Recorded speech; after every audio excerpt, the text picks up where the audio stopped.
The Shoshone Business Council has decided to do another YouTube presentation today to update you on the important issues that are facing our tribe.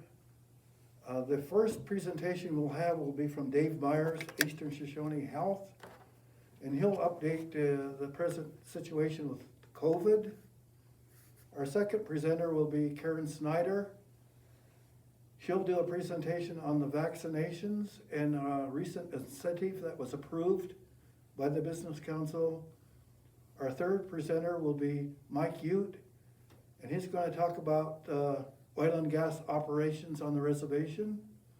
And finally, I'll do the last presentation regarding the Herrera versus Wyoming case that went to the United States Supreme Court and was sent back to the Wyoming courts to get some issues resolved. There's been some developments on that, so I'll give you an update. Hello, I'm Mike Ute, Shoshone Business Council member and also a member of the Wind River Energy Commission. And today I'll be talking a little bit about the oil field operations and the Wind River Energy Commission, and more importantly, how it relates to the per cap, but more on that later. As you know, the tribes have taken over the Circle Ridge field. Now this was a massive portion of the oil and gas revenues that were coming in for the tribes. As the tribes have taken over Circle Ridge field, instead of a royalty payment, it is now revenue for both of the tribes. It is now a business run by both of the tribes. In turn, the tribes pay all of the expenses to run this business. They pay the payroll, the fuel, the electricity, and everything needed to run that field. And that gets quite costly, so you got to keep that in mind once you start in the future. All of the expenses will be put out there, how much it takes to run the field. It's a little bit difficult to understand all of that, but just know that we will be giving reports on that. So after all the expenses, and this is monthly, after all the expenses, the rest is revenue, which comes directly to the tribes. The Energy Commission acts as a direct liaison between the business councils and the business side of the oil and gas and any other natural resources that we might be taking advantage of. The Energy Commission works alongside of the business councils to make sure that we're making the best decisions. We meet every single week and they give all of these issues the attention that they deserve and that they need. The business councils cannot meet every single week and every single day on these issues, so the best decision was to make a commission that does this for them, and it's made up of members of both tribes that have the expertise and the knowledge, the technical knowledge, the business side of it, and I think they're working really well. The Energy Commission has hopes to take control of the tribe's resources as the employer rather than the employee. In an employee setting, an outside company then pays what they owe to the tribes and then they keep the rest. As an employer, the tribes then contract somebody out. They get the lion's share of the revenues and then they pay the contractor what they owe them. So as we take over Circle Ridge Field, we switch roles. So the tribes then pay the contractor what they owe them and then they take the rest. In the past, it was the opposite. The last discussion left off regarded the tax situation, and this is still the issue. If it is taxable, will the members have to each fill out a W-9 every single month? What about income taxes? Or what about benefits some members receive that are income-based? These are all a lot of questions that need to be ironed out before we can start thinking about how the revenue is paid out from the Circle Ridge field. We just don't know. What we don't want to do is put the members in a situation where maybe you're paying taxes for the first time. I mean, you might get a W-2 at the end of the year based off of per caps, which has never been done before. That's going to lead to a lot of confusion. That's going to lead to a lot of, why didn't you guys figure this out before? So this is what we're doing. Our legal teams are looking at this quite closely. Our business council, we're trying to figure out what's best for the members. And it does make sense that we don't have to pay taxes on this because it is a trust asset and it now belongs to the tribes. So it doesn't seem like we should be paying taxes on it, or any of the members should be paying taxes, but that might not be the case. So we gotta make sure that we're completely and 100% sure of what's gonna happen before we do anything like that. And I'll touch a little bit more on that. And then back to the revenue. As the revenue comes in, it is split between the tribal government and the member payments, which you know as per capita. Because of the tax issue, and because we're not making a move on it just yet, we're currently stockpiling the per cap portion of it until we get a definite answer. Because when we get a definite answer, then we can make decisions. Luckily, the other leases on the oil and gas are doing quite well. And it's doing well enough so that we can maintain and keep supporting the current per cap amounts on the old leases. And those old leases are other fields where the other company, like I mentioned before, where the other company just pays us a royalty payment as if the tribes were their employee. That's the money that we're currently giving out as per capita, which comes from the BIA. In the future, the members will receive two different payments. One will be from the BIA, which is the one that you currently receive, and then one will come from the tribe as a tribal payment. And this will be the first payment from the Circle Ridge field. Again, we do not know when that'll happen. Hopefully we get answers on that soon. We're gonna have to try to get that done within the next couple of months. Our tribal enrollment department will be cutting those checks out, just like the incentives for the vaccine. It'll be that same process. I know there's a lot of questions going on. There's a lot of rumors floating around. I heard a rumor that we're gonna get $4,000 a piece. This is not true. We just don't know yet. And to make it easy, you gotta think about how many enrolled members we have. We have about 4,500, just make it easy and say 4,500. You take 4,500 times whatever you think we should be paying out per capita, and that's how much we should be pulling from that field. If you think about it, that's a massive amount of money. It's hard to say how much we can actually pay each person. So when we pay each person $100, that's about $450,000 per month. So it's gonna be a process. We will keep you in the loop at all times, and as the Shoshone representative on the Energy Commission, you can reach out to me anytime you want. You can contact me here at the chambers. I'll answer any questions that you want, and hopefully I kind of wanted to keep members informed a little more regularly, so hopefully we can get things going maybe monthly. I can give reports on it because the members do need to know. So if you have any questions, you can get a hold of me. Thank you. Good morning. I'm here to provide, I'm sorry, this is not the proper way to wear your mask. My glasses fog. So, good morning. I'm here to provide a brief update on the COVID vaccination incentives.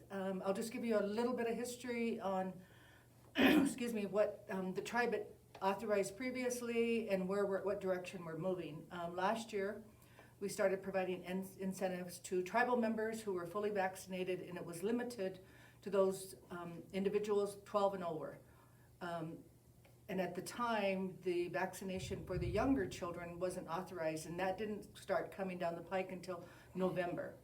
So we went through that process. There was a deadline of December 31st for people to get their online applications in and to receive that $500 incentive. We processed 1,984 checks, so good job, tribal members, for continuing to be fully vaccinated and spreading the word that it was a good process. I mean, it was beneficial to tribal members at the time. It was unfortunate we didn't get it to them before Christmas, but with that success, because our goal at the time was we had wanted to have a 70% vaccination rate for our tribal members, and we exceeded that. We actually vaccinated 86%. So again, this has been reauthorized by the Shoshone Business Council. So beginning February 1st, we are going to offer the $500 incentive to tribal members beginning at age 5. Now, since those children are eligible for that vaccination, beginning at age 5 to adult. That will start February 1st, and it's going to be an online application, and I can't encourage you enough to complete the online application.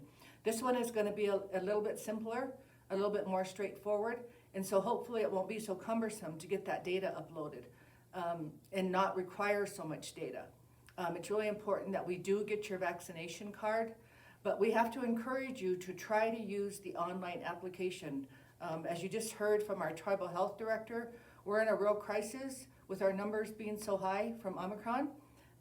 And the less that we can interact with people, the less that you can handle paper that's been handled by another individual, the better off we are. So again, as tribal health director encouraged, continue to wear your mask, social distance, and use good judgment in outings that you're gonna participate in. Thank you. You all out there, my name is Dave Myers, Eastern Shoshone Tribal Health Director. I pray that you're all safe and sound out there, doing the best that you can with what we're dealing with when it comes to COVID. Unfortunately, after the holidays, we expected an increase in COVID cases. Right now, we're currently in a surge in our communities, not just here at the reservation as you pay attention to the news, but nationwide. We're sitting at about, I believe, close to 20% positivity rate in our community. About the same with the schools. Schools are doing a really good job about testing and trying to keep staff and students well internally within the schools. And they're doing the best that they can as well. With this surge, it's been impacting operations, not just with work, but our tribal health operations as well. And also the service units and Wind River Cares. Really the surge is difficult to stay on top of with contact tracing. So just kind of be patient as best you can. I know some of you are doing a good job about testing and trying to protect yourselves and your family, and that's what we want to see. But with the surge, it definitely impacts those services as well. Offices and programs aren't immune to the surge as well. They have their impacts. So just be as patient as you can. We're doing everything we can to help all of you stay as safe as possible. So that's when you get the positivity, just to let you know, people are working on it, but it's overwhelming with the system right now, and it's overwhelming what we're trying to do to provide services. With that being said, one of the things that we're seeing, those that have been vaccinated with the population, everybody's done a great job about rising that vaccination rate, and that helps with the time frame of the illness and getting through any variant that comes through. With Omicron, symptoms are mild. Runny noses, sore throats have kind of been some of the things that we've seen. Some of the students, kids may not see symptoms at all, but are positive. But that doesn't mean it's not transmissible. This is highly transmissible, and we recommend that you wear your mask, out in the communities and out in the public. As you're aware, the state of Wyoming, there are no mandates at the time, so the best thing that you can do, I know that people aren't wearing masks outside the reservation as frequently as you'd like to see, but protect yourselves. Take the time to protect yourselves, even though you may not see the mass population wearing masks. It definitely helps, and definitely helps with that transmission. What we're kind of seeing is sporting events. We're seeing that positivity kind of high in that people attending indoor sporting events. So my best advice is keep sanitized. Just kind of be aware of your environment, your surroundings. Try to space as much as you can, and then wear your mask. Again, even though you may see you're traveling out to sporting events outside the reservation, take the time to protect yourself. That's the best advice we can give. And then just continue to care for one another. you know, I'll kind of keep this short and sweet. That's about the best advice we can give to you, is just continue doing what you're doing and be patient with the services that are out there. Everybody's trying to do the best they can to provide those services to you. Thank you. I'm gonna move this down so you can hear me a little better. This is an update on the case of Herrera versus the state of Wyoming regarding our hunting rights on the unoccupied lands of the United States. I'll just give you a little background of the case and then how it proceeded through the court systems and where it's at now. January 2014, Clavin Herrera and several other members of the Crow tribe in Montana went hunting on the Crow reservation. At some point, they crossed into the Bighorn National Forest, which is located in Wyoming. There they killed 3 bull elk. They were cited in the Circuit Court of Sheridan County for hunting without a license, or he was cited anyway, for hunting without a license and hunting during a closed season. During his trial, he filed a motion to dismiss based upon the Section 4 of the Treaty of Fort Laramie between the Crows and the United States. The court, without having a hearing, didn't dismiss, but they ruled against his motion to dismiss and said that there was a case from 1995 that controlled, and that case was Crow versus Repsis. And in that case, which went to the 10th Circuit, the decision was that when Wyoming became a state, it abrogated or did away with the treaty. And that case was involving our treaty, the Treaty of 1868, which has the same language as the Treaty of Fort Laramie that the Crows have. That decision was that when Wyoming became a state, the treaty was abrogated, was the case of Ward versus Racehorse.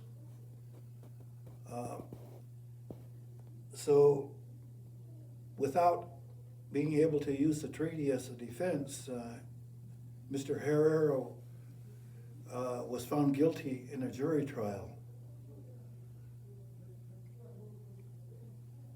He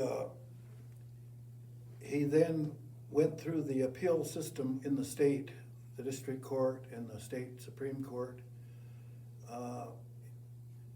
His arguments were denied. They held that the Repsis case controlled. So he filed a writ of certiorari in the United States Supreme Court in 2019. The United States Supreme Court ruled on the case, and their ruling was that when Wyoming became a state, this did not automatically abrogate or do away with the treaty. And they also ruled that when the creation of Bighorn National Forest was created, it did not make it automatically occupied. The reasoning for that was that there was a case in 1999. This was between the Repsis case and the present situation, and the case was Minnesota versus Mille Lacs tribe of Chippewas. And in that case, the United States Supreme Court changed the law. They ruled that racehorse was not valid anymore. They repudiated that Ward versus Racehorse. And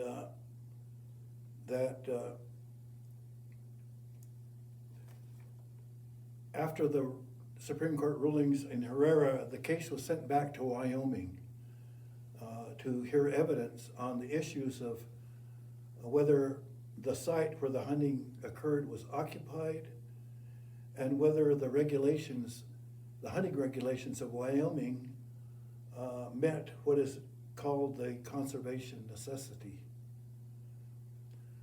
After receiving the case back, the Circuit Court of Sheridan County did not hold an evidentiary hearing. They just ruled on the briefs submitted by the state of Wyoming and Herrera. The Circuit Court accepted all of Wyoming's arguments, and their arguments were still based upon the Repsis case, that the treaty had been abrogated. Mr. Herrera appealed the Circuit Court's decision to the District Court of Sheridan County, and that District Court ruled in December 3rd, 2021, that the Herrera case should be followed, and that it controlled that Ward versus Racehorse had been overruled by the Mille Lacs case, which meant that Wyoming's admission into the Union did not do away with our treaties. And that when the Bighorn National Forest was created, it did not mean that it was occupied automatically. Because there was never an evidentiary hearing, the District Court sent the case back, where it's presently now, to the Circuit Court to have an evidentiary hearing on occupation and conservation necessity. Right after the District Court decision, the Wyoming State Attorney General filed for a writ of review of the District Court decision. The Wyoming State Supreme Court rejected that, and so presently the law is still in place that we have these rights. We have this right anyway. So what that means for us is that we're going to have to wait until the Circuit Court rules on those two issues. It looks like those two issues are going to be just for that particular area and for the crows, but it will have an impact on us. It looks like our right is still there. We're looking now to, when that decision is final, to have our committee that was appointed by the Shoshone General Council to start meeting again, and hopefully to work out some regulations with the state of Wyoming and the federal government regarding our hunting rights. Wyoming has fought this case so hard that we're not sure what their position's gonna be once the case is final.